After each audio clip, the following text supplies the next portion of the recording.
Stretch yourself. Stretch yourself. Stretch yourself. Hoop. This is center. This is center. Okay. All right. Hey. Welcome back. Welcome back, folks. It's another episode of the Stretch Yourself podcast. I just got off work. Feeling good. Pretty productive day, I must say. I really stuck to it today. I barely hit my limit on Instagram and TikTok. Folks, got a great episode for you today. Before we get into that, though, I want to plug a couple of things. I got Stella's every week except for the 13th. I got Stella's every week this month. I'm going to be at Stella's March 6th, this Thursday. And then I'm going to be at the Thin Man in Denver on March 13th. That's the one I'm not going to be there for. And then Stella's the week after that, the week after that, the week after that. Excuse me. Let me take a deep breath. Let's see what else. And then, of course, we have the Field of Screams movie coming to the big screen very, very soon. Get your tickets while they last. It's going to be April 10th at the Oriental Theater in Denver, and then it's going to be April 24th at the Lyric in Fort Collins. It's going to be a hoot and holler. So please come check those out. I'm in it. I'm in a freaking movie, you guys. How's that? I'm in a freaking movie. I just need to make sure. I feel like the mic was covering my face, which sounds better, but I want it to be more down here. So I'll talk into it like this. Let's see. So please come out to those. Get your tickets. They're going to be a good time. They're going to be great. What else can I plug? I'm going to be a little bit more structured. I'm going to try my best to be more structured with these intros, get down to business as quickly as possible. I still want to share stuff with you guys. So one thing I wanted to share, I'm reading this book right now. I'm doing some reading this year, okay? The book I'm reading right now, it's called The Process is the Product. I've held on to this for about a year, maybe almost 2 years before I started reading it. Very good book. It's written by Paul Shirley, and he is the owner of this place called The Process 3600 in Denver. And it's like a co-working space for creatives and for business professionals where they can come together and exchange ideas and work on things, writing, that kind of stuff. He's an author. He's a former NBA basketball player, and they host comedy shows there. And I believe they still do. Scott Schaefer is the host of those. So I just want to shout out those two guys. Shout out this book. It's a very good book. It's about creating structures and processes in your everyday life and falling in love with the process, which becomes your end product. Pretty good stuff. I just want to share some of the stuff. I just want to let you guys know that I read. So, is there anything else? What else have I've been stretching outside my comfort zone with the booking stuff, as you guys all know. Been booking the Rialto and Casper along with the Moxie, along with Stella's, helping book those shows, helping bring in headliners as well as openers. It's been a great time. Been very fun, challenging, but fun. It feels good when a lot of dates fall into place. I'll just say that. It feels good when, you're, oh man, I don't know, we got to get this date filled. And then all of a sudden, boom, it's filled. Oh, thank God. Such a relief. And now I don't have to worry about it. And it's hopefully going to be a better show now because we took time to promote it. Well, we have time to promote it now. How else have I been stretching myself? Just, at a certain point, you just become crushed under the weight of your own doing and your own devices and your own to-do lists and tasks. And I feel like I have been kind of crushed under that weight for pretty much the majority of this year. It's already March, which is insane, but I feel good. I feel good that it's March. I don't know why, February and January are, really tough days to get going, just get started. I feel like it's just daunting to look at the whole year and be like, oh, man, because you start with all these goals, right? You start with, I'm going to go to the gym, or I'm going to, exercise or read or write or release a podcast every single week. And I feel like those first handful of weeks were pretty tough, just getting in the swing of things. And then by the time, now that we're rolling, I checked off a bunch of lists, a bunch of things off my to-do list, and it just feels like I have some momentum. And so that feels good. And just feels good. It feels, I got some stuff booked out, into March and April. So that feels good to be, kind of just finding my stride again. And speaking of that, officially, I wish I had like a cowbell or something. Officially, I signed the deal, or not the deal. I signed the paper, put my name and information in, and Raspberry Cat Productions is officially a business, and I am a sole proprietor of it, baby. Woo! Hell yeah. We're doing it. We're making it happen. And that's good. That was a tough one for me. It was just like, it's been on my list the entire year, and I've just been staring at it. And then, 2 days ago, I was just like, let's just do it. Let's just do it, dude. Why are we wasting any more time? Let's just get going, get after it. So I just Googled it, figured it out, and I kind of just did my best. And I'm sure I'm going to have to figure out more stuff later, because that's why it's scary, is because like once you start something, it's like, oh, now it's real. Now it's real, and that means that's going to come with its own problems. And like, I hate paperwork. I hate, like, I don't hate it. I just don't enjoy, clerical stuff where it's like, oh, I have to, some like booking is fun, but like it kind of can be stressful sometimes. But when it comes to like, put in your email and your password and sign up, make an account, and like, like all this stuff, like same thing with the website, jerrychandlercomedy.com. You can go and visit my website. It's got my dates on there. So I had to find that was another thing, was like, finding a widget to plug into my website. And here, that's actually a pretty good example, because guess what happened? I found one, and it's like, oh, it's free. It's free. Go ahead, take it, use it. And you're like, okay, great. Finally, I have a reliable source, a reliable way to plug my dates on my website that looks good. So I did that. And then today, not even 2 days has gone by, and the widget is already like, oh, you're running out of, you're getting views. Glad you're getting views. But if you run out, then your widget's going to stop working. We wouldn't want that, would we? Pay us $5 a month. I'm just like, fuck, dude. God damn. Like, there's just no getting away easy.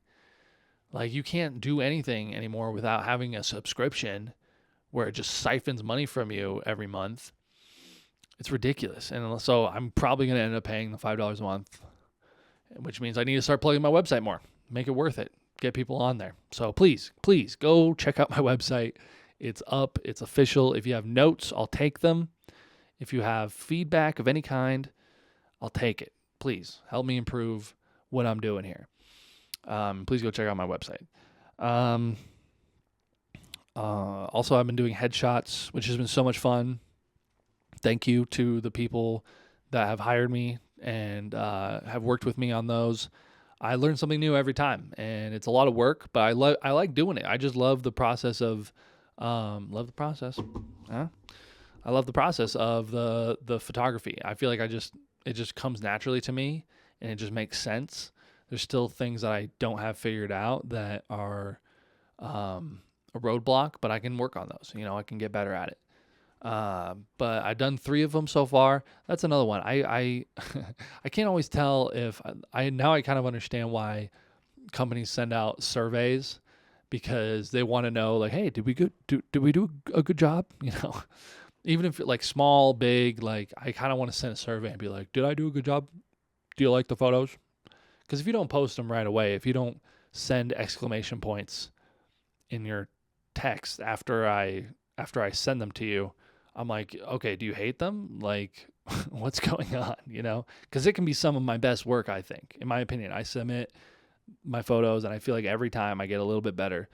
And maybe it's my style. Maybe, I don't know. It's hard. It's hard to know when you make something for a client, and they don't complain, but they don't seem that excited either. Like, because it's like, oh, I don't want to like bend. I don't want to like change who I am or change my style for some imaginary standard or construct. But I also I don't know. I just want to be recognized. That's it. I see a lot, and now that I'm like more in the photography space, and I've been paying attention more to other photographers and their work, and boy, yeah, excuse me, God, I'm choking on my Zin. It would just be nice, It's just nice as a photographer for people to use your work and to be recognized for it, And I see a lot of local, very talented folks taking photos, who are very good at what they do, and it gets put out on to a big platform, or they get shout outs, and I'm like, fuck, like I want that, I want people to shout me out and be like, God damn, this boy takes some good photos, That's the goal, is for somebody to say, God damn, this boy takes some good photos, and to mean it and just really hype me up for the work that I do, and just be like, yes, what you're doing is good and correct. Good job. I feel that way I feel like that's a relatable thing for a lot of creative acts, is like you're making it and you're like, I mean, if you guys could see me where I was 4 years ago or whatever, or a year ago even, you'd be like, so just based on that, I know that I'm getting better, and I know that I'm doing good work. And I've seen what's out there. I've seen people post photos of their shows, and it's just like, that's the best you could do? Really? And you felt comfortable posting that? Okay. So I know I'm not putting out low tier stuff. Okay. I'm not putting out just like quantity over quality. I'm definitely focusing on quality. And I feel like I give a good package. I just descend. I'm just descending further. I feel like I'm doing it right. I'm doing a good job, right? And no, I do get appreciation from people, and you know who you are. So I want to thank you for shouting me out, giving me props where I need it.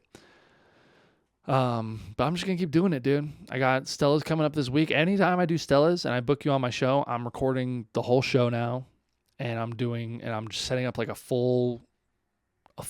I'm bringing all my gear, so I'm gonna be doing that again this Thursday. Tomorrow I'm hitting the mics. Mics are always weird and scary. I've been doing pretty good at writing every day. I don't know. I'll give myself like a C minus, which is better than an F. Okay, not an A plus. I'm certainly not hitting the mark every single day, but I'm getting better. So I'm just looking at my calendar with the red X's where on the days that I wrote. I don't know. Let's see. In February, let's just figure it out right now. There's 28 days in February. I wrote for 1, 2, and writing, this means watching my set or physically on the pen and paper for 20 minutes. That's what checks the box. 1, 2, 3, 4, 5, 6, 7, 8. I think I missed this week on this calendar. I keep better track of it at my work calendar. 8, I think I add more, like 3 more days. So 11 out of 28. Okay, so that's not even a C. That's more of like a D. All right, so I got some more work to do. That's fine. It's hard, dude. It's hard. It's hard to like, because even when I hear myself like go like, oh, this would be a good time to watch your set or something, like I'm just like, oh God, like, and I gripe about it and I procrastinate, and then that moment's over. Like that window of time disappears. And it's only 20 minutes, but like, you sit on it for 20 minutes, and then something else more urgent comes up, and you have to focus on that, and now you have to bring yourself to do it again. So I'm working on that. Okay. Folks. Forgot to put those down. Folks, let's get into our episode. That's enough of me rambling on. Hope you guys are stretching yourselves out there, finding ways to expand your comfort zone. And today's win for me would be coming straight home and recording this intro. So I feel pretty good about that. And I'm very grateful to have Stella's and the opportunities and to be around some of the best working comedians. Please check out bandwagonpresents.com and therealtocasper.com to check out all the great shows that we're producing. And check out jaredchandlercomedy.com. Yeah, man, lots to be grateful for, lots to look forward to. So keep an eye out, keep stretching yourself, and let's get into today's episode. This episode is our guest today is she's a former business owner in Denver. She's a veteran comic of the Denver comedy scene. She's been around. She's seen the ups and downs and the good, the bad, and the ugly. And just a good pal, you know, really always made me feel welcome. Like I met her like back in the day, like when I was just getting started in stand-up, and like I only knew a handful of Denver folks. And then when I came to Denver in 2021, I knew hardly anybody. And there was like a handful of people from the old days, some people I was pretty close with, and some people who were new or I was like more acquaintances with. And I wasn't expecting her to remember my name, but she did. And it made me feel very welcome. And she's super funny, super sweet. One of the hardest workers in the Denver comedy scene, cornerstone, pillar of the community. And we get into a lot of good stuff about her days operating and owning the Wide Right, which was a comedy club and a wings restaurant and a Bill's bar in Denver. And we talk about show producing and all these great things. Really good episode. Guys, please welcome and enjoy this episode with my friend and yours, Meghan DePonceau. Stretch yourself. Stretch yourself. Stretch yourself. And I was really pissed when I saw the bill this week. Yeah, because you got to pay for all those storage units. It's a lot. Well, it's fine when there was like 50% off and they included the insurance, and then I was like, okay, I got another month, and then no. Definitely, and for the biggest one too. And I'm like, damn it, I'm now gonna have to, if I'm gonna move stuff out into another unit, they're all on different floors. Oh God. Yes, storage units are not fun. Jason and I, we had one briefly when we were moving from our apartment in like kind of near downtown off of Spear to here. We had one because our leases didn't overlap. Right. Yeah, so just in that short time, there was like a flood on the third floor where our stuff was and stuff. And like, yeah, and it was really... Did it affect your unit? Or did they let you know, were you going in and trying to get stuff out in the flood? Or you were just like, no, I'll let the insurance cover it? We walked in there and it was like, there was water on the ground.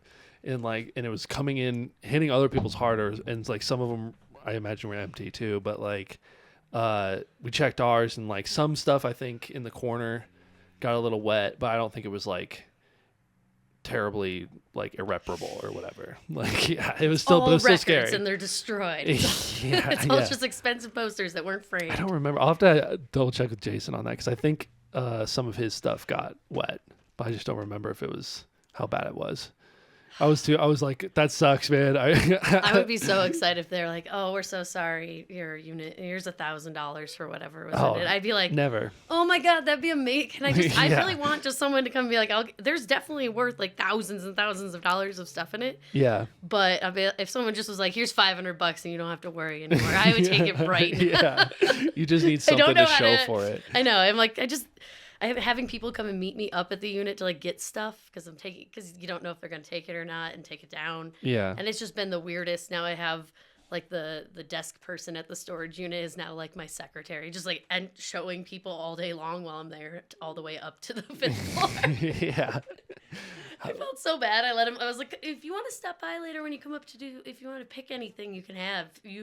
I feel like he's been like the ambassador to getting people up to the 5th floor. So I feel really. Yeah. Who is this? Just the person his name's Anthony. He works at the storage. Oh, you know his name and everything? Yeah. Oh, that's nice. He's a nice guy. Yeah. You see him a lot. The unit is on Colfax too. So it is a wild. Yeah. It's a wild storage There's a lot unit. going on there.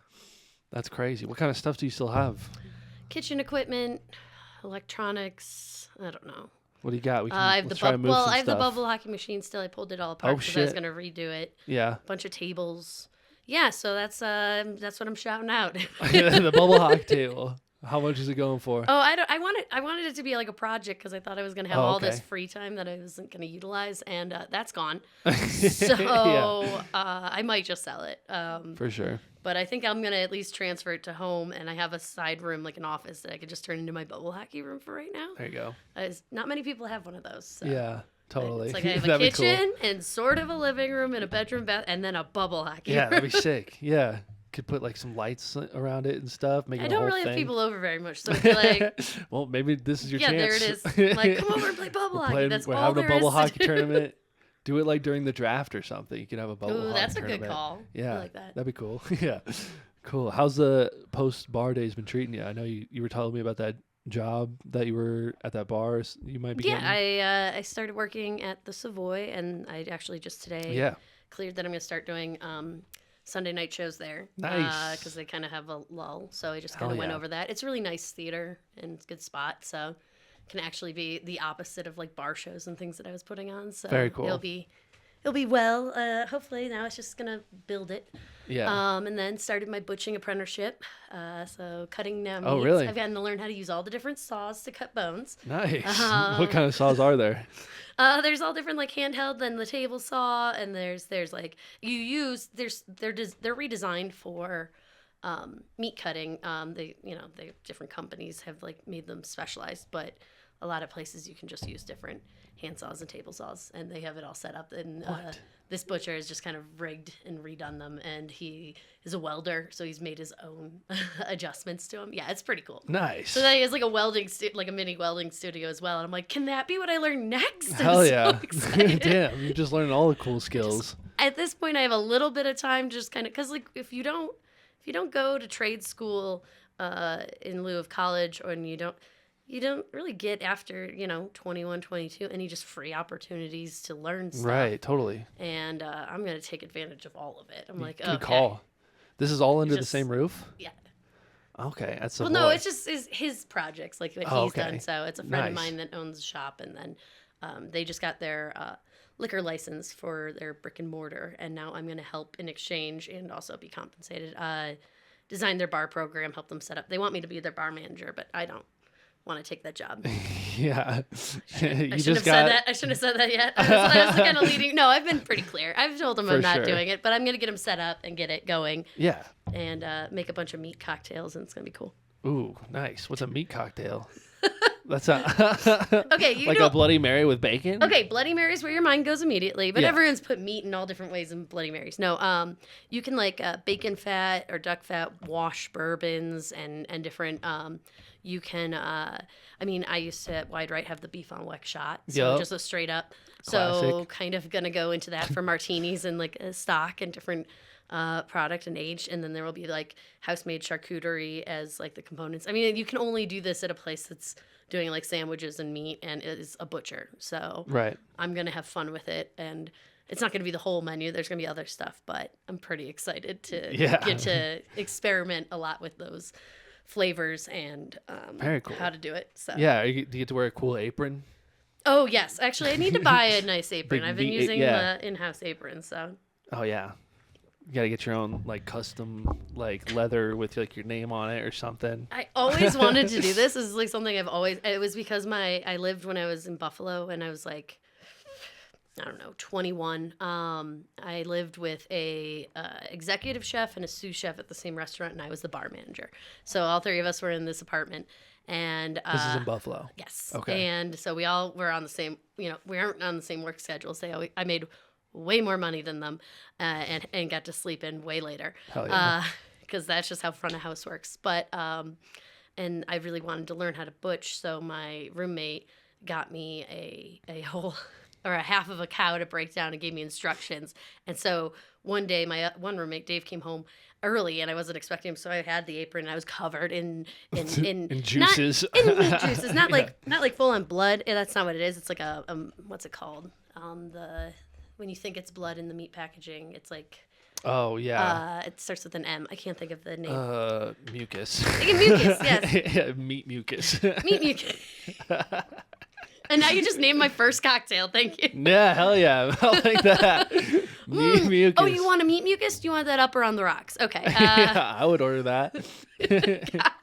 Hell yeah. But I broke it down, and I was covered in the meat mucus, and it looked like blood. And I had like the butcher, and Dave came home, and I just said, "Oh yeah, Corey and I got into a fight," and that's Yeah. Oh fuck. it was like Jesus He Christ. just went completely pale. It was amazing. It was a good time. Hell yeah. That's yeah, awesome. that's just good service industry humor to scare your roommates Yeah. with, you know. When did you come to Denver from Buffalo? 2013.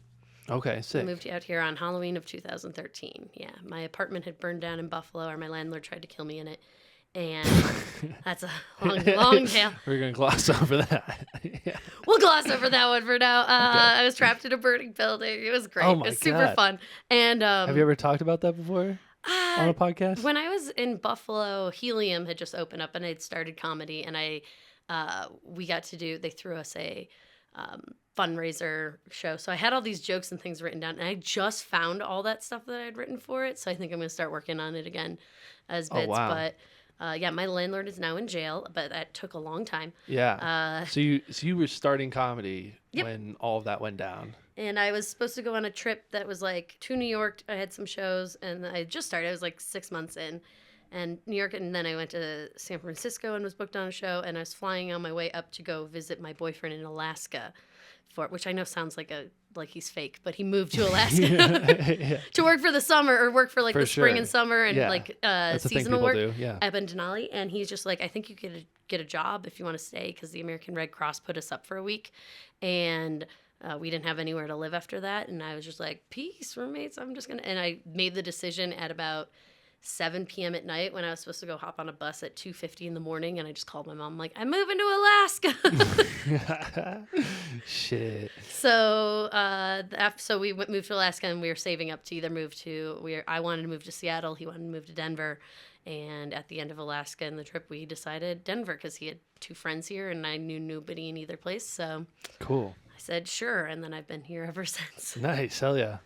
Man, so yeah, here's to the timing, fire. and to Yeah. Yeah, the timing really kind of, I don't know. It's all just very coincidental how you're like, I'm going to start comedy. And then like, all right, well, if it's almost like the universe is like, well, if you want to do that, then you're going to need some origin story. Like you're going to need some sort of tragedy or trauma to start you off. Really, To really yeah, I feel make like you dig in. it's been a lot of origin story. I'm ready to stop having that. I feel like, yeah, it's done. It's set. It's good. We don't need any more. I'm good on trauma. I am full up. So Yeah, that I arc think is done. Time to start it's the just season like an arc 2. that turned into another arc that turned into Yeah, another it's arc, just- and I don't know You're where like, the hell when I does am this anymore. end? When does this phase end? I Damn. thought many a time just moving somewhere just to see if it stops, but I guess Denver. It's been a good run. I'm staying here sure. for a bit. I thought I was gonna leave, but I think I'm sticking around for Hell a bit. yeah, that's awesome. I mean, yeah, you've definitely planted roots here and like had a huge, effect on the community here. I think it's pretty safe to say. Yeah, it is. I mean, it's been weird not. Yeah, that was just my whole life. So it's been really nice to breathe. I've really enjoyed Yeah. it. I'm yeah. It's What's it like? Good thing it's an involuntary thing that we do, breathing, or else I probably wouldn't have had time to do it. But for sure. but now I'm like, oh, I'm breathing on purpose. Yeah. What's it been like? Like, do you feel like your mindset is different, or like the way? I don't know. Sometimes like when I go through different, like my head feels different when it's like after you get on the other side of something, you're like, oh shit, like I was pretty like tunnel vision for a long time. You know what I mean? Yeah, I mean, I was living in a tiny world that I built. I didn't very much control. That was a big problem of it, but I was responsible for. You didn't feel like you had control. I like an organized chaos, so I Yeah. I think I got what I built, or what I asked for, or what I expected. Mm-hmm. It kind of kept going off of different rails, and then it would be like pivot, but yeah, no, it's really. I thought I was gonna just be really busy and not be able to enjoy like sitting or taking time.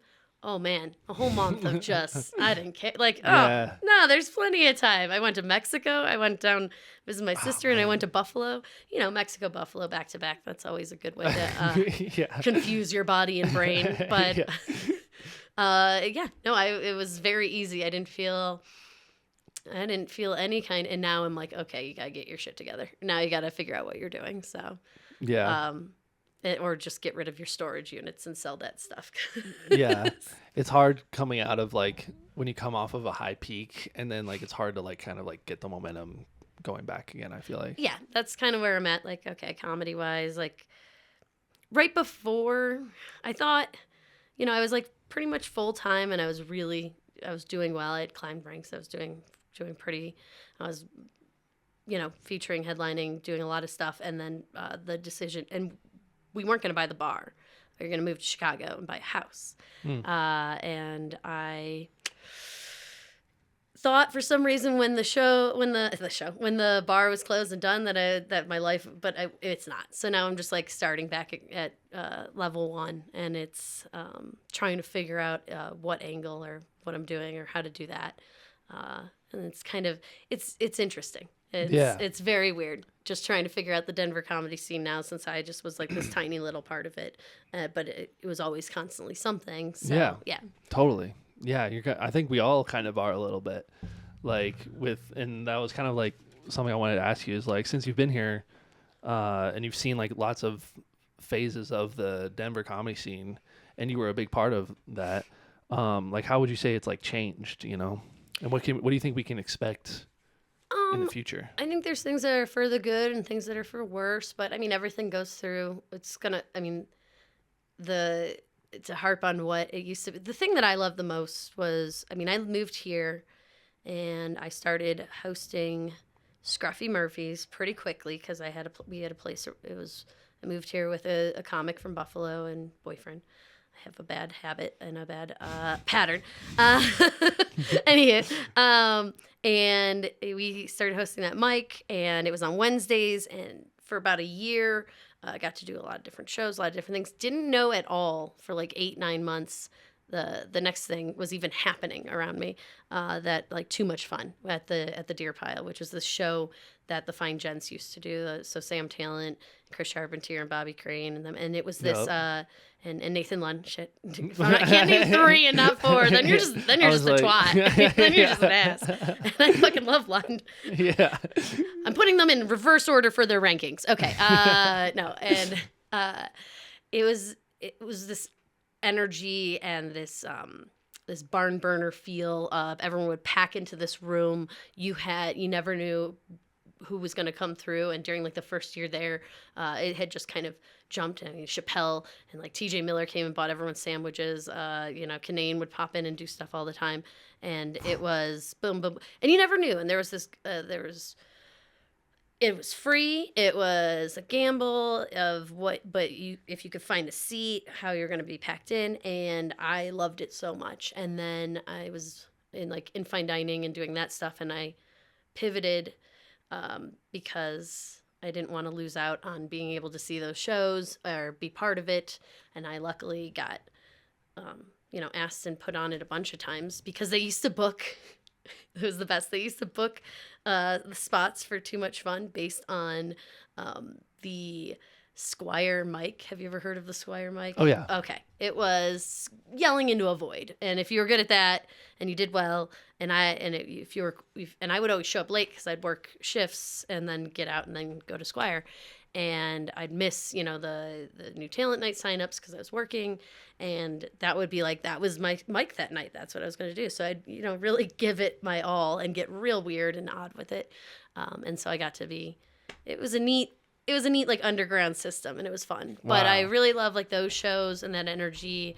It was the time where all these breweries that are now have been around for 8-9 years, they were just starting. So every comic could get a room, and the breweries would throw a bunch of money and budgets. So it's kind of started the circulation that really allowed for these sort of big shows with a lot of people, but not theater or like a club, or it was just that kind of bar feel. And there was that energy. It was just a really cool undergroundy house show, all different stuff kind of time. And I think it's grown up a bit. I think even younger people coming into it are, producing stuff and going through a more direct angle, and that's great. I think that's good. That's raising the bar, but it's just a little less fun. Yeah, I don't know. It's like, I feel like that was definitely like because like breweries are pretty. Nah, it's just the I gotta dumb keep slamming arm. it down. Yeah, it's the If arm. you hear a doom sound, like, Yeah, that's all right. me working on my drum kit, you can't see. Yeah, there's just a kick drum under the table. But I mean, like I was just getting started around that time. Like I was like coming out of high school, and I was like going to open mics in Greeley and Fort Collins around like 2015 and stuff. Okay. And so like I knew about the Denver scene through like David Rodriguez and like the Boot. Oh yeah, the Boot, and yeah. so and Pogue and Mallory. Yeah, and like and those guys starting and then yeah. turning into, it's fun to watch. Yeah. I mean, like, yeah, D-Rod started the Fort and how that grew out of it, and like Ben Bryant with the Underground now being like a whole beautiful space and not just at a church anymore. I mean, it's really fun. They all grew their stuff up, and I never let it grow up, and then let it go. And now it's gone. No, but like I think that was like part of the reason why it was so special is because it, like what you were describing of like that barn burner feel and stuff. Like there were some nights when like roast battle was happening that was like it was packed in there and it was dope. Like and it was rowdy on a purpose, and it at any point if someone really lost it. It could have been bad, but there were so many different ways that I would like just encourage the rowdiness without making, because once you bring in like security guards and a bouncer and you make people, then they have somebody to fight, then they have something they're against, then you're creating a certain level. And I truly believe that you could, and I don't know if you have to be an active participant. It's not something that's easy to train, but yeah, when people would get out of hand, I had very weird ways of de-escalating situations. You were great at it. I watched you do it many times. Like not even joking. Like I was there for a lot of like incidents that like just being silly or friendly or and you're like, hey buddy, you were like so nice, and they would just go with you wherever you took them. And then pretty soon they were out of the bar and everything was fine. It was a lot of that. And you had great people by your side too. Always had great people that knew the energy and knew what they were looking for. And, and then, could report it. And so that was when it was humming, and that's when it was good. And we would achieve that for like 2-3 hours a night. And the before and the after, the shows and the people, that was all sometimes chaos or late night dice and gambling and drinking and the sun coming up. But other than all of that, it did run smooth for those things. And once when we had stuff that packed the house, it was that feel. Yeah. And I really was proud of that. Do you think there was a growing up version that you could have pursued, or... Not with what happened. That's why I had to bow out. People are upset and sad, and it all went the way it was supposed to be. That I bought it with 2 other people, and then they were not there, and then I never really. I would say I take full responsibility. I never really was able to then get out from under like all the stuff that I had to do, like plugging all the holes. And then to be able to train somebody to take over management or do something. So it wasn't staff's fault or anybody or producers or anything. It would just be that I couldn't fix the things that need to be fixed to then make it trainable and easy. And I was terrible at training. So I never got out from under that, and it just really wore me out very quickly. And there were so many people willing to help in so many ways. And then I had to call it at a certain point, and that was the bummer. For sure. But what were some of those challenges that you faced as a business owner in that part of town? Man, different costs. The way it ended is a real big bummer with the landlord stuff, and they were selling the building, and they didn't sell the building, and they said they would know by July, and they said they would know by July, and they didn't, and I had to, because of the football games, because of shows, I had to make a end date. I had to make a call for it, and I did, and that's when I originally picked sometime in December, and then December 20th being the last day was because the last El Torito mic was on December 20th, so it seemed fitting. Oh, that's cool. It seemed, because El Torito is kind of the model. Like, there was a lot of chaos, small shows that were meant to graduate and grow outside of the space, and it was just, do you have a tissue? Yeah, I do, yeah. Thank you so I much. was like, oh yeah, I have tissues. It's like, just sit here. Just like, maybe I can snort it up. Okay. Yeah, you're good. Yeah, you're good. Good thing this is recorded on video. Anyway, that's what I was doing the whole time. Just seeing if this one little snot could just go back up, like trying to bring it back home. Okay. Oh, that's amazing. That feels so much better. Okay, good. That is a metaphor for exactly how I treated Wide Right the entire time. She got wipe the slate clean. Just like I could have just asked for a tissue at any point, but no, I just had to keep. you just got to power through. There's no way we can stop. This is very important. It's embarrassing when I'm like sitting here. I'm like, there's obviously just it's just dripping down my face. Okay, good. That feels a lot better. Yeah. The neighborhood was rough. The homeless. I mean it got the camps. It got really tough. Yeah. I got exhausted, and my own mental health went out the window, and then I just made it worse. Yeah, I think it always had an amount that it couldn't have. I kind of let it go in one direction, and then it stuck with that. So theme shows, smaller shows, instead of having larger comics and doing weekends and that sort of more scheduled pace, I kept that kind of subtle chaos, and it's just a moment in time now. So Yeah, I mean, I thought it was huge. Like, it was like, that's why I got here in 2021, and immediately I started hanging out there more and more. Like, I always wanted to go there for the open mic. If I could only do a handful of mics in a week, I always wanted to go there. Yeah, I miss there's no like late night mics, I guess, except for Lion Slayer. Yeah, which is on a Monday, which is fine blows. fine with me. I'm trying. I'm taking a break from alcohol, so me trying to figure out For how to sure. go to Lion's Lair right now. That's gotta be is like- tough. That's gotta be tough. I'm like, I can go pretty much anywhere right now. I've been thinking about it and not drink. I've never really drank in my home. Trying to kind of decide with my life to either go further into education, because everything I have is alcohol based as far as my certifications and levels and knowledge, For sure. or to switch. And I think a huge part of that is to I'm taking time off, and so Yeah, I mean, it sounds like I'm a week in, so yeah, for sure. Yeah, we'll see which what is happens. huge. I don't Yeah. know if I've gone a week without drinking since probation. So Oh hell yeah, let's go, dude. Nice. I mean, yeah, more power to you. I tried to do dry January, and I was doing fine for a little bit, and then I asked for someone was gonna like, oh, I'm gonna go get drinks if anybody wants some, And I was like, could you get me a Michelob Zero, like because I saw that they had them, and they came back with a regular, and I was like, well, I yeah, don't want to because be somebody rude. hears Michelob Zero and they're like, yeah, it's just water, basically Michelob Lights. Of course, they don't know that you're Yeah. asking for the non-alcoholic. I had a non-alcoholic Corona the other night, and it was and I hate Corona. Corona is like my least favorite brand of any alcohol or beer. Really?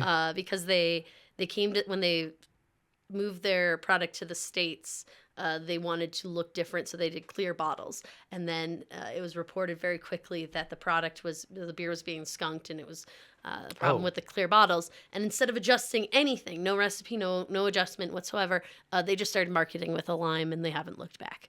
So Oh, really? What? I know it tastes like shit without a lime for a reason. You're like, oh, because there isn't a lime. Of course, that's what it's not that the beer's designed to be enhanced by the lime. It's just They're just like, I mean, I respect the capitalist notion and like the way to do it. Like, Yeah. no, fuck it, it's already done. But this was yeah, we're not going back. This is decades and decades of they're just still going strong. We're not just going like- back. We're not going back and redoing it. It is the beer, and it's clear bottles. What, would we get yellow bottles? Even though yellow is one of their colors, they could just do yellow bottles in a thin layer, but nope, the clear glass. And they're like, you know what? And they're not even giving you the lime. The bar has to give you the lime, so it costs nothing for that. Yeah. Yeah, every case should come with a lime. That day at Corona headquarters, they're like, okay, the numbers, but they're trying to send it all back. And everyone's just freaking out. And there's just one person, I have an idea.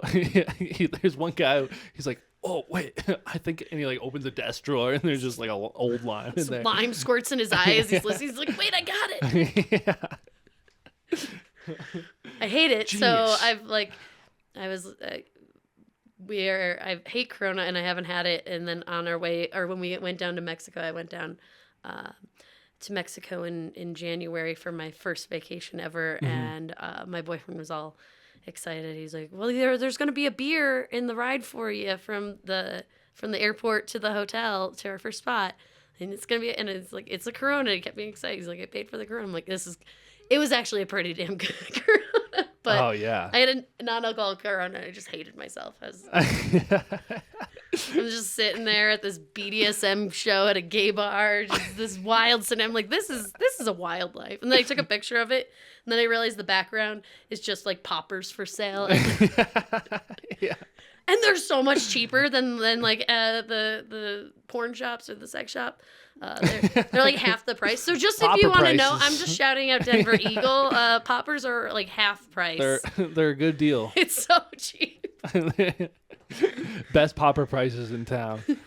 I dare you to try Some to find a people popper want price. that information. That's for some people, you know. For sure. You're not okay. I'm sorry, you're not up on the pricing of poppers. I'm not. No, I'm but- learning. This is why I'm not here. saying that I'm avidly. I'm probably buying like a popper a year. But you Sure. know, Your when I go to popper buy it, it's like hobbyist, this little enthusiast. bottle, and they're like $30-something. I'm like, oh god, this isn't. This can't be the standard. My VCR is so clean already. There's got to be a cheaper way to get these. What if we buy them in bulk? And who's gonna buy them in bulk? Denver Eagle. Denver Boom. Eagle. And Popper, sponsor us. Denver Eagle, sponsor the pod. I'll put some on the table. People are picky about their poppers. I didn't know people are brand loyal. Wow. I Yeah. mean, you're brand loyal for other things. Why wouldn't Yeah, you? that's you true. know? Yeah. That's true. Brand loyal to your toiletries, probably. You know. Yeah. What's something you're not picky about Um, when it comes to your brand? everything except for the only thing that I'm like, Malort Frank's hot sauce. Which is I buy insane. all of my clothes from the Goodwill. I've never even thought about what a brand for that would be. I guess I've always, like, my shampoo and my body soap have always been the same because I think it's what my mom bought when I was a kid. Like, I've always had the pomegranate mango soft soap because it smells so freaking good. And I don't know if I would like any other smell. So I Soft soap, like hand soap. No, it's like the body wash. Oh, okay. It's like a purple or like a pink bottle. Okay. And that's what I've always bought. And then Garnier. I've always just bought Garnier shampoo. But I just learned that you're not supposed to wash your hair every day because I'm like really that? bad at having female friends. So every time I hang out with a bunch of women, they've taught me something new every time. Yeah. Just that apparently is just common knowledge across the world. And I'm like, okay. That's wild. Yeah, I know that from Pete Holmes actually, because he tries Okay. to sell me fancy shampoo. But you're not supposed to wash every day. You're not supposed. You're not supposed to wash every day. You should probably know. You look like you treat your hair nice. I've just always it's either wet and up and behind a bandana, or Yeah. I thought I had enough time, but I never actually practiced it. So I gave myself 10 minutes to do like victory curls, like pin up do, and then I'm just doing it on the bus or in a car on the way there. Okay, And for it sure. never actually is even. You're on the go. Yeah. Yeah. I always think don't that got everything time. only takes 15 minutes, so I'm always Yeah. everything in my mind when I block it out, it's like, oh, that just takes 15. A shower, getting dressed, doing makeup, and everything. 15 minutes. 15 minutes. That's it. Put it all together. It's 15 never been minutes. correct. It's never been right. Do you have, 34 years of life, and I've never. Do you have ADHD? Yes. Severely. Yeah. Okay. And I am unmedicated today, so it is the. Okay. It's the gap period because. It's because it's a substance that you can't get it, and I get it mailed. There's always like, and the ADHD tax of forgetting to renew it. Yeah. So this is like it's usually like a week off. And this is my like usually the beginning of the month. It's like a holiday. Yeah. It's the day you're not. It's a holiday for medicated with everyone your else to get ADHD. Yeah. See unmedicated Megan today. My apartment is always wild this week, the first week of the month, because it's just like 100 projects, nothing finished. Yeah. That's how All I am intent, too. and I thought they all were only going to take 15 minutes. Yeah, totally. Every time. Yeah, sometimes they do. Sometimes things take that, but it takes like unfiltered concentration for 15 minutes. You know what I mean? Or sometimes things just take an hour, but it's like I just can't bring myself to just focus for an hour. Yeah, so on it's one the thing. start. So and it then just you come remains back. on my to-do list forever. Yeah. I get like 80% done. That's where Yeah. I'll get in it. I'll be very focused. I'll get half of it done incredibly, and like that, and that explains like okay, like unloading the dishwasher. That's why it will be at night, and then I'll wake up and I won't have turned my kitchen light on. I'll be feeding my dog, and I'll trip over the dishwasher with like 3 forks left in it. That's all that's left, and the door open. Like I've gotten all the dishes away. You're like, But none of the dirty I'll ones in. finish you later. I had you thought you were done? No. I was painting a bike, back in that apartment that my landlord tried to kill me in. Yeah. And I was painting it. It was this beautiful yellow bike, and I was just doing these little doodles. And when I was done, I was like, and my roommate was there, and I didn't realize. And I was like, I will name you. And I paused, and I was like, tomorrow. And I like walked away, and then he ran out. He's like, that's the bike's name. It's named tomorrow now. That bike was named Tomorrow. That's great. I love that.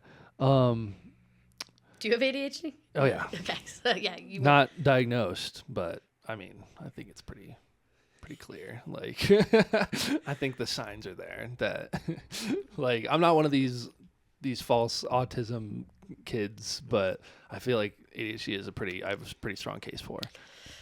Yeah, no, you can't really hang out with me without noticing it. It's Yeah. I don't finish sentences.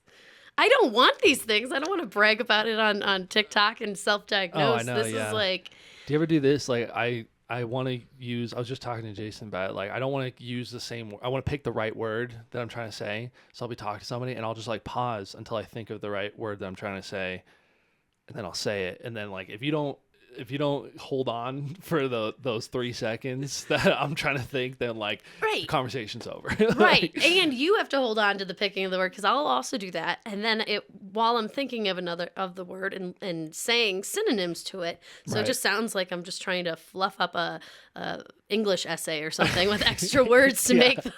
Yeah. Like that's how I talk. And they're I'm like, just, where do you want me to put it? I'm just listing synonyms, and then I think of something else, and then all of a sudden it's another sentence, and I have to be like brought back. Like I need to, I need to be able to be like clapped at. Like, okay, stop. We're going back now. You have to. And this, what was this? This was the original thing we came here for. Yeah, I do that all the time. I talk like a Simpsons episode. You end nowhere where you begin.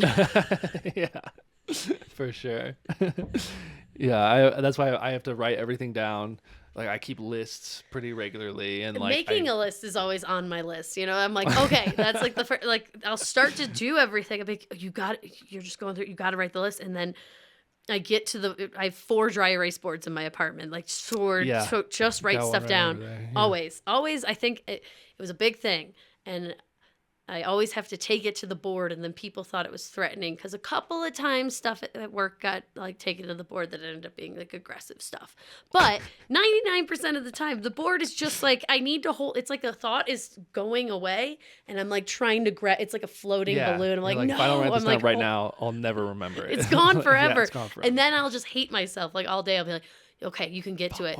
What was it? Yeah. Okay, and you're just going through all this stuff, and then it's Sometimes it comes back, but not when you're trying to conjure it. it's Like, a really fun game to play with yourself Yeah. all the time. And then you get the ADHD tax, which is the late fees and the tax. Yeah, the late fees and being late in general, and I'm late for work every day, pretty much. Like, because I'm the same way. I'm like, I can get ready in 20 minutes. It'll take me no time at all. And I'm like, my mom does the same thing. Where like, I'm about to leave, and then I think of something, and I'm like, I'll just do that right now. And then I run back to the kitchen, and like, or like I'll forget food or whatever for the day or something, and then it takes me like another 10 minutes before I'm actually out the door. Without fail. I can negotiate time like nobody's business. It's like, oh, it's fine. It will be there. And then Yeah. and the worst, being your own boss, and no one being able to be upset with you for being late. I mean, no, they were. Everyone, I didn't mean they weren't allowed. They absolutely were allowed, but they couldn't, What are they gonna say? Yeah. It really, I'm like, okay. And I'm like prepping myself. I'm like, I've had interviews and different meetings and things, but you can't just be like, message your intention and then, show up late. Like I did today. Showing up here. I was like, Oh, well, I that was was going to different. ride my bike, Yeah, but that was now I'm unforeseen not. Well, yeah. circumstances, Yeah, yeah. that's true. But I was like, oh, no, I was so going to be on time. Yeah. Are you used to managing people? Like, did you have another role before that? Yeah, I loved being a manager, like in between being like the end all, like the boss that was also doing like the operations stuff. I mean, I was running operations, general manager, and then also working either on behind the bar or on the line at all times, which is absurd, and you can't do that, and that's why I didn't do it well. Yeah. But I did work well when I did not mind being like the in between. I like being a manager. I loved being a bar manager. I love being the manager of inanimate objects. Amazing. Inventory, okay. stocking, Yep. menus, programming, scheduling. Even though scheduling is it being in charge of people, it's still all of that great. Yeah, it's just names and numbers. And any kind of issues, like an issue, perfect. That would be fine to handle and being Like in something you between. can fix. But moody people and trying to bend and weave with that. Actually, I enjoyed that too.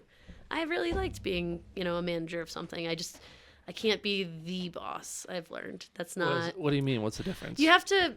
I don't know. I need more help, and I also have too big of a bleeding heart. Paid too much, or would tip out, or would do different things, and not give, and not really count my own self in, whether it's for hours, time, money. You're just taking care of everybody else. Yeah, it was around all you. of that, and then when I would be depleted and empty, and you can't really just go and then complain or like ask or stop or get off that train, and so then it would go, and then I just kind of would explode, and then it would be a really fun snowball effect. Totally, So I yeah. don't recommend that management style. It's tough. I mean, it's tough because it's tough to like be the boss, but also kind of like these are your friends. Like, Yeah, that was the other thing. That's gotta be tough. I mean, like people would send like resumes to Wide Right, and I'd laugh so hard. I'd be like, oh, oh, sweetie. you think there's gonna be an interview? Oh no. Oh man, that's gotta be tough. All that happens is you just stand around long enough that you just have to help out, and then you're there. Yeah. It's if you're around enough, that's how everybody gets a job. It's high fidelity. It's like I asked them to come in 2 days a week, 5 years. Then they just started showing up every day, and that was 5 years ago. Yeah, that's so true. That's how I got pretty much all of my jobs. Is like, or like I worked at security at the Moxie for a little bit. Okay, so that's how I got my foot in there. Yeah, I was just around a bunch, and then I was like, "You guys I heard you need security. I heard you need somebody to check people in." And they're like, "Oh, cool, yeah, you could do it." Like, how hard could it be? And then you're tall and you're tall. I think that's pretty much. And there, yeah, you're tall. I'm tall and I'm here. Yeah, that's basically that's all. What are some of your strengths and weaknesses? Listen, I'm tall and I'm here. And so what more do you want? Do you see anybody else with that description? I don't think so. I'll take the job. When do you want me to show up? Do you want to put this on Indeed? What are you doing? What are you doing? Yeah. And then 5 years later, I'm still working with them. So. Oh yeah. I mean that's kind of the thing. Like right now, I'm not really. I do have a interview tomorrow for a job that's kind of cool. I'm trying to do lots of like little small things.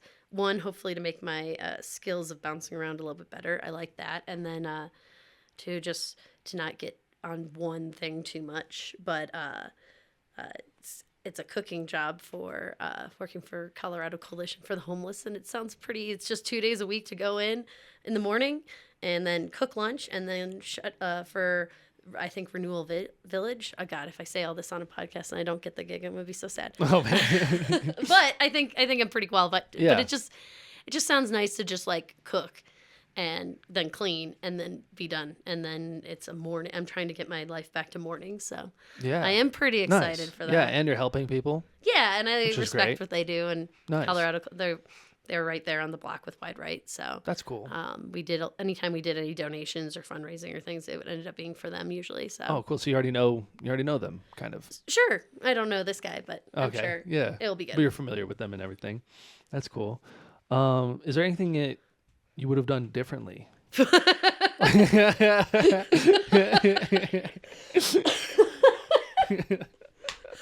Damn. How long is this podcast normally? Okay. We're at 45, 43. I think- I'm almost done. Oh man, I'm trying to. I haven't. I figured out the quick answer to this. I think okay. So things kind of happened and transpired, and I wish that I had locked in. Management. Found somebody that was a manager that could run things. Dealt with the transition of getting my ex-husband out and all of the stuff because he did a lot of the setup for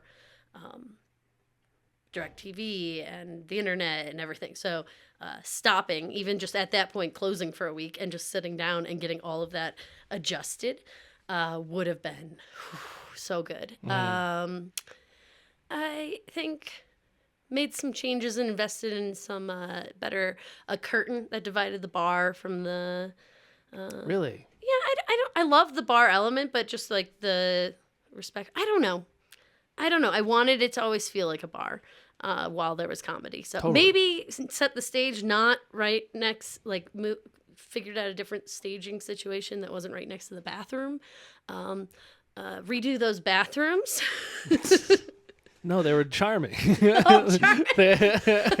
They were one of the best parts. Yeah. I mean, I loved my arts exhibit in the Yeah. men's bathroom. That was heartfelt and true. That was but great. Yeah. I love scaring men with their penis out. It is like one of my true passions in life, and I really got to fulfill that with that space. Real bucket list item for you. Yeah, and it would just be Megan got drunk, I guess, when it would get switched around and hopped back here and just made things scary. You got drunk and crawled behind the wall again. Yeah. Put some more shit back there. Yeah, just the weirdest stuff, and I don't know, and like the way that people would break into it, people I'd find in there. Oh man, it was. Oh jeez. Yeah, I think definitely when the transition stuff happened back in end of 2020, if I had just gotten a team, stopped drinking, probably helped, changed my hours, learned how to ask for help or take help better and be able to delegate, that would have been great. And then I think it could have all built up from there. But there were some really good things that were always busy and solid. And so it kept it trucking along. But Totally. yeah, I've learned a lot, and I can't wait to start producing stuff again that's not in my actual physical space where I have to worry about For sure. bathrooms Yeah. and menus and People. I'd be up to it'd be like start time for a show that I was hosting, and I'd be like plumbing or like doing stuff in the back. I'd be like, oh yeah, okay, go. And I'd be like, oh shit, I'm doing 5, 10, 7 minutes of jokes up front. And Yeah. You would have to stop what you're doing at the bar and I'd then be like, run all into a right. set. I'd be like, shot him alert and let's go. Yeah. And I think there was a certain energy that constant turning created, instead of I have so much appreciation for cool and calm and collected now. I think that's really something I thought used to make. I just assumed people were psychopaths when they were like that. But now I realize, I'm like, oh, you're a serial killer. That's just what my first thought always was, if somebody was like cool and calm and Inside of chaos, you mean? yeah. Well, no, just in most things. I don't know if truly under pressure, but yeah, I think It's weird if you don't have some kind of anxiety or neuro tism or something. Yeah, some sort of tism is a good word for it. yeah, some because especially in the comedians world, everyone's got their own brand of weird and that is true. kind of off, You don't find your way to doing this unless you're weird and kind of off. There's not. Yeah, totally. And yeah. it is fun seeing all the different kinds of weird, all the different brands. Yeah. That's why I feel I fit in so well with comics, is because and I feel like a lot of people feel that way, is the regular world is everyone seems so cool and calm and collected, and I think the rest of us are looking at them going why aren't you more like me? Why aren't you more weird and freaked out? It's it's the trauma bonding. It's the and it's people who didn't properly have solid coping mechanisms for their I don't know if we want to get into the whole psyche of it, but that's how it unites, and that's kind of what gets you enough to be that much of a jackass to go up on stage and expect an entire room to listen to you and just a microphone. But it was funny. I was selling the idea of hosting shows at Savoy earlier today, chatting with the bar manager there, my boss, and guy I've known for a while. And I was just kind of like trying to sell comedy. It's like, it's a very low, flexible, because there's different performances and theater stuff that happen. And I was explaining, so that could always just stay set up, and the chairs and the risers, it doesn't matter. It's very it's a person and a microphone. Yeah. It's a very flexible, forgiving form of entertainment. It flows with whatever a spaces can be. And I was trying to sell, and then I'm like, okay, yes, a show does, but comedians don't. Yeah. I was just thinking of all the tender personality types, but I didn't say that. So I was selling something. I had to. Comics are sensitive and they get scared easily. We gotta. But they're gonna be quick with their hot take about it. Yeah. So were you worried that like what comics were gonna say, or like how they would like for the end of Wide Right? Or no, for like at Savoy. Like I was just trying to. So they're set up for a lot of theater production, and they've concerts. They took it's a venue that you can rent, and the amount to rent it is for that they have online and have for these spaces is like for weddings and stuff. And I'm trying to explain, and then they don't have programming or entertainment or shows, and if they don't have on certain nights of the week, and if they don't have that, then they don't have a need for they're not doing any kind of sales. They're very event based, which going back to that Wide Right question, I wish I liked being event based, but also but I feel like it was kind of half-assing two things, and that could have changed if I had made it like just like a venue instead of people showing up and we weren't open yet. The famous signs on the door like, "Sorry, we're not open until 6." Oh.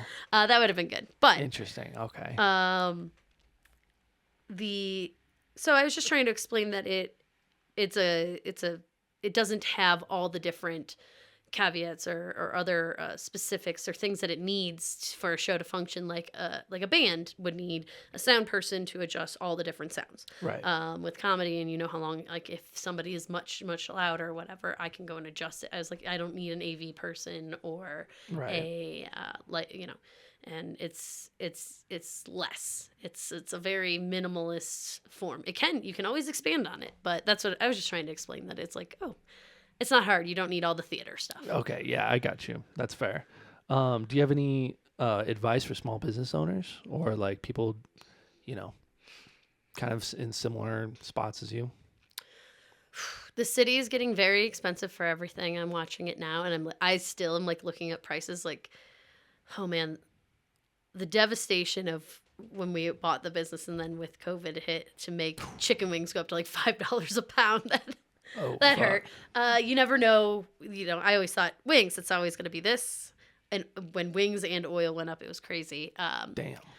I guess I was so persistent. I was so demanding on the idea that I was going to stay so cheap that I broke my back for it. And I'm sure that we could have raised prices a little bit and been fine, especially comparative to places now.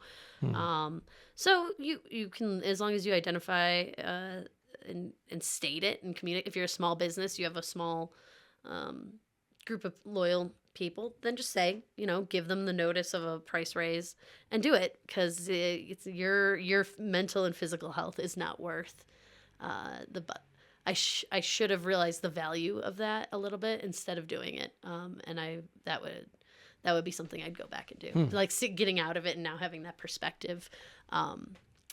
I just didn't know how to get off the carousel and stop it to be able to adjust. And that would have been something huge. That makes sense. Huge. A lot of places don't do what I did, doing all of it. But if you are doing more than you should, or you're taking on too much, giving yourself a pause, communicating with your customer base, and make it funny. Just be honest and be like, yo, I'm exhausted. I'm taking a break. And when we come back, it's going to be $1 more for this, beer and shot special, whatever. And just be honest. And then people won't be, you'll get the little comments. And all the little snide comments about everything all the time. Sure. Yeah. I had to learn to let those roll off of me and not like, oh, I must fix this problem right now. Yeah.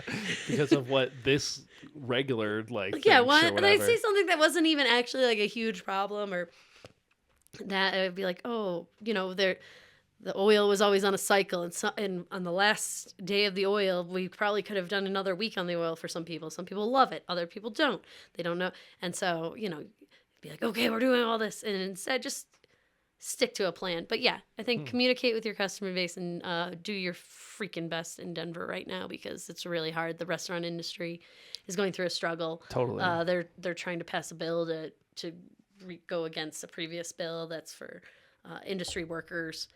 Or restaurant industry workers, and that are tipped, to cut their wages. And yeah, I mean, sometimes it can end up being a lot, and I do want restaurants to be saved, but it was a quick hike. It was for server wages, I think at the beginning of Wide Right, I think that would be at the end of 2019. I think minimum wage for tip servers was $8, and now it's like $16. It's doubled in that amount of time. Oh, wow. Okay. So it wasn't below the minimum. Mm-hmm. And then on top of that, we were one of those states. And I don't support cutting what already exists. I think that you have to. I knew it. I saw it coming. Thank you. I should just keep these.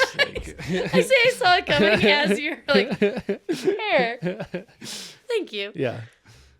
Filling that up. Okay. Where was I?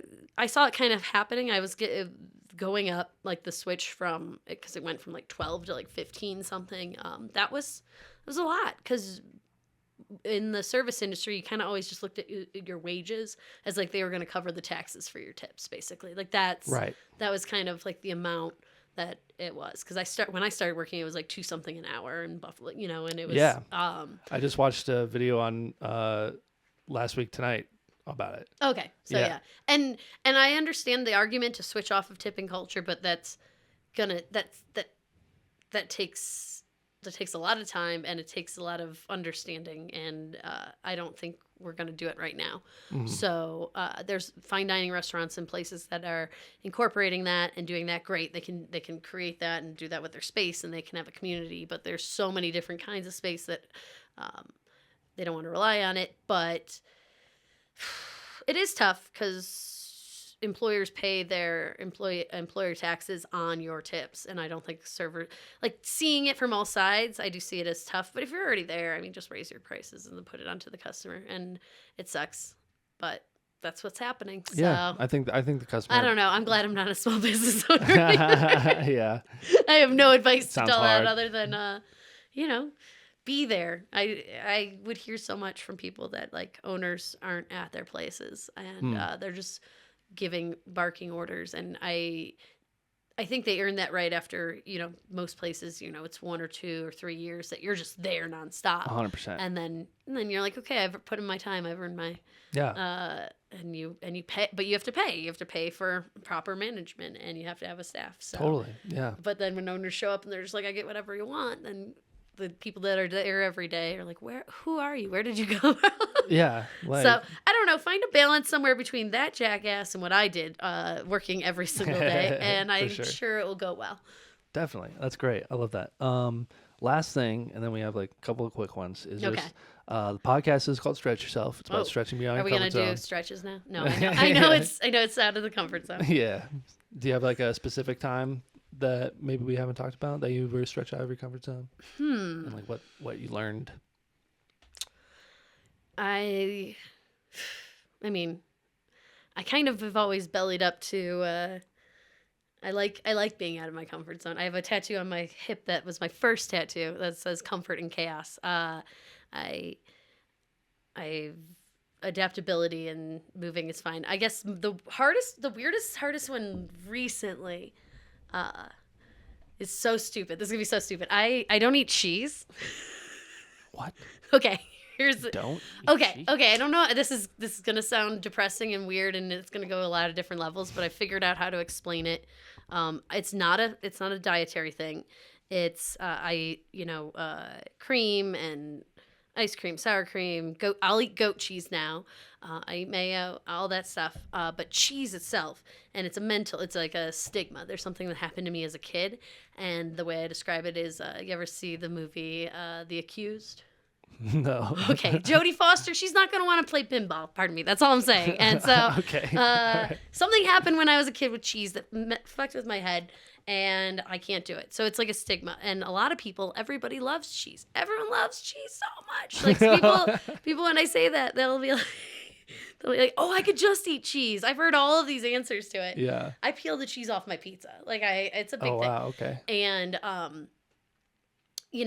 going out to eat and ordering stuff, I've learned, but I love pasta, and a lot of dishes, people will, I get upset because it's like you're adding something. I'll be very clear, and then I have to go through the whole rigmarole. Like if it's a cream sauce or there's something, and I'll be like, okay, and if it comes and it's just a Parmesan is like the absolute worst to me. I don't know what it is. It's a smell or something.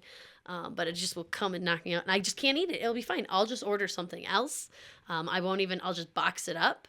I won't make an issue of it. I won't do that to a staff. But I was out with, my boyfriend, and we were eating, and he got really tense about me not eating that, and like creating anxiety and everyone reading into it in different ways. And, it was really rough. So then when he got this like platter of cheese that he wanted me to try and eat, he was like really pushing it. And the more you pushed it, the more it was like building up. I was like, no. And I just ate the freaking bite of cheese and I got over it. But like, it's hard because he wanted me to try it to enjoy it, and I didn't want to enjoy it. I wasn't going to be enjoying, and I didn't know how to communicate. And so that's the thing. I'm like, this is my boundary. This is the thing that's not great, and I'm not going to learn much from it. But it did ruffle my feathers a bit. But I did it, but I don't know what I gained. I don't know if that was the right story. That's like, the first thing I thought. Like, no, that's great.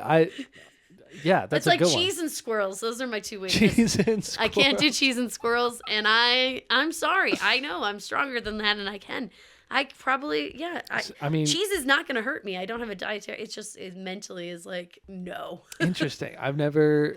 I'm going to have to prepare for. I don't even remember what I just said about that story, but I didn't make anyone to sound like an asshole, right? No. Okay, no. good. Okay, good. I totally get I'm gonna have to both warn. sides of that. Like, yeah, it's already it's a tense situation. It's your like, boyfriend wants to like, have a shared experience with you. Yeah. And like he really likes this thing, and he wants you to like it as much as he does. Yes. But he just can't understand what the big deal is. Yeah, He's like, what do you mean? It's just. But I cheese. eat everything else. There's not another thing, and Yeah, he's like, you He is have a very shots picky- of Malort with hot sauce, like, but you're not going to eat this cheese. I eat everything. Like Yeah. there's not a protein. There's not a. I'm talking like livers, gizzards, like every component. I am fine. Like all of it. There is no weird.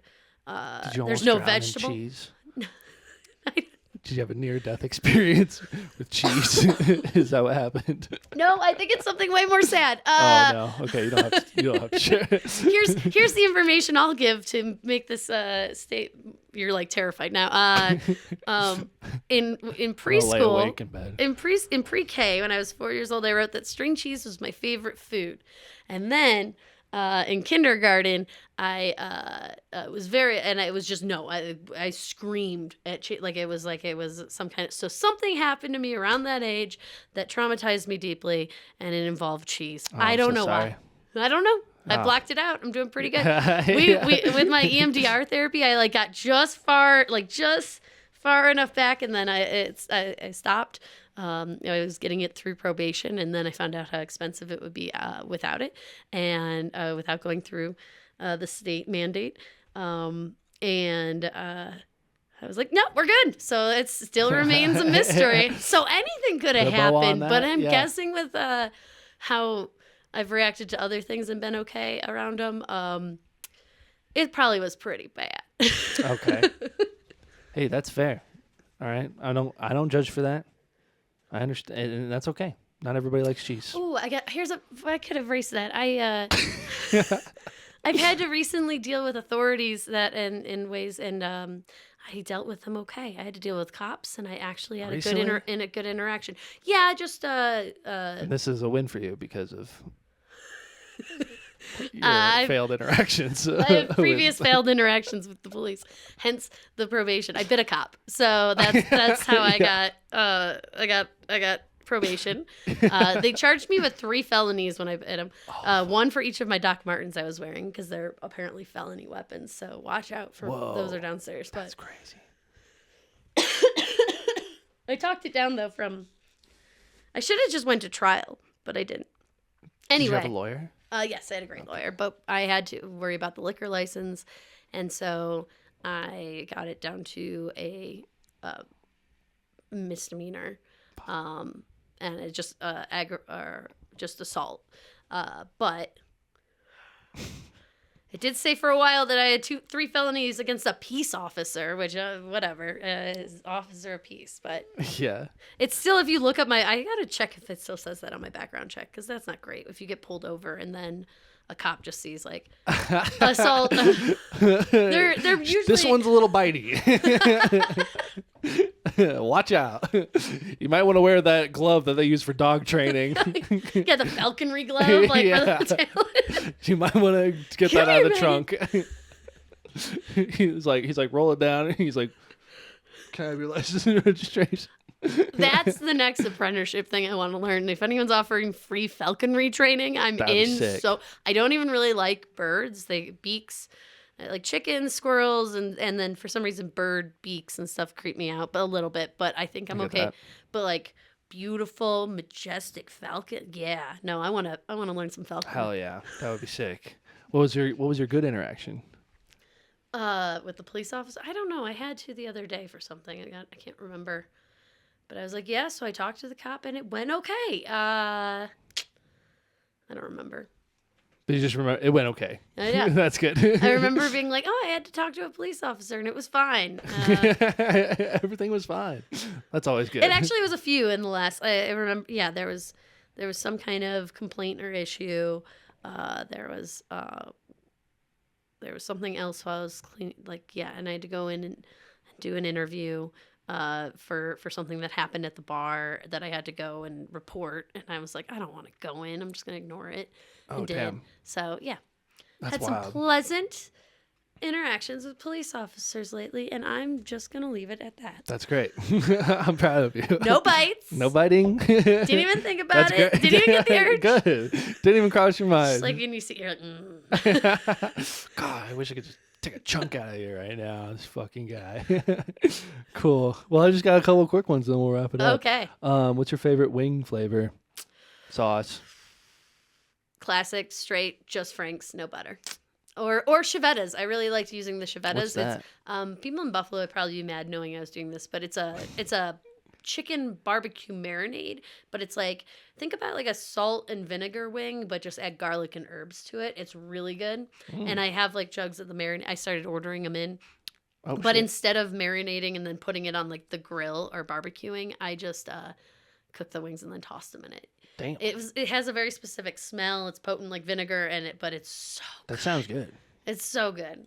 I'm gonna make Chevettas for People in everybody. Buffalo aren't about that. No, it's just they wouldn't think of it as wings. It's more like Oh. like on thighs and like drumsticks, and you cook and then you throw them on the grill. It's like a different style thing. Oh, okay. And I haven't seen anywhere else do the Interesting. crossover. And because I was so far away, people were just so excited that there was Chevettas. And then, yeah. Huh. So That sounds cool. That I sounds don't like know if I something. committed some kind of atrocity and then I'm getting talked shit on back there. I know I committed enough, or I did enough good, like making those beef on weck logs and the beef on weck shot and things Yeah. that people were proud of, that they're like, good job, kid, get out there and make Buffalo look good, which right now Buffalo is not looking so great.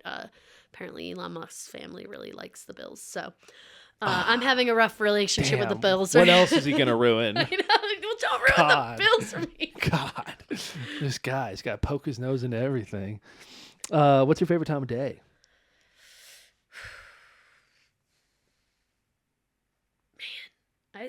I love 4 a.m. 4 a.m.'s always been a very important time of For day to me. sure. That was the last call in Buffalo. I'm so thankful that Denver is not. Switching over, I would say, like right now, I've really loved. I'm naturally waking up between 8:30 and 10 for no reason. It's been great, and Nice. so my favorite time of day is whatever time I wake up and taking my dog out and the first whatever time we hit Cheeseman Park first. Hell yeah. Nice. It's the best feeling. That is a good feeling. I'm trying to get in the habit of that more. And like we went for a long walk today, and then I brought a backpack with a blanket and a book. Today was a great day to be outside. Oh, we were there. We were chilling for like an hour and a half. I'm trying to get her to not bark at other dogs while she's on a leash. Yeah. Because I've taken her to the dog park and she's good off a leash, but when she's on one, she's like very aggressive by me. So I just sat like 10 feet away from the path in the middle, and so when dogs would and then just had little treats, or getting her not to bark. There you go. So we got through 54 dogs and only barked at 2. Wow, so those are potato stats for her. I'm pretty proud of her. It was some pretty rough. I guess those 2 dogs were the ones that really looked at her. Yeah, for real. They had it coming. But she really barked at them, and I was like, oh god. She couldn't hold it in anymore. I just gotta bark at something. I'm really trying, because it's like, okay, I trained her, and then she got this whole new personality after like her wounds and stuff healed, and she got all put back together. Oh my god. When we got her, Did she get attacked? She was beat. Well, we got her when she was like, and she was really beat up. She had been she was a messed up dog. And so after everything was healed and good, she just got this whole new personality where she was very protective of my ex and I, and that was on the leash. And so now she's just the sweetest girl to like humans and some dogs, but I'm just trying to get it back so I want to be able to travel and go places and do things, and I need her to be a less diva of an animal. So sure, yeah. We're doing active work towards that. That's so, great. Yeah, whatever. I love that. Potato is the name? Potato. She's the best. That's so cute. Do you have a favorite cartoon character?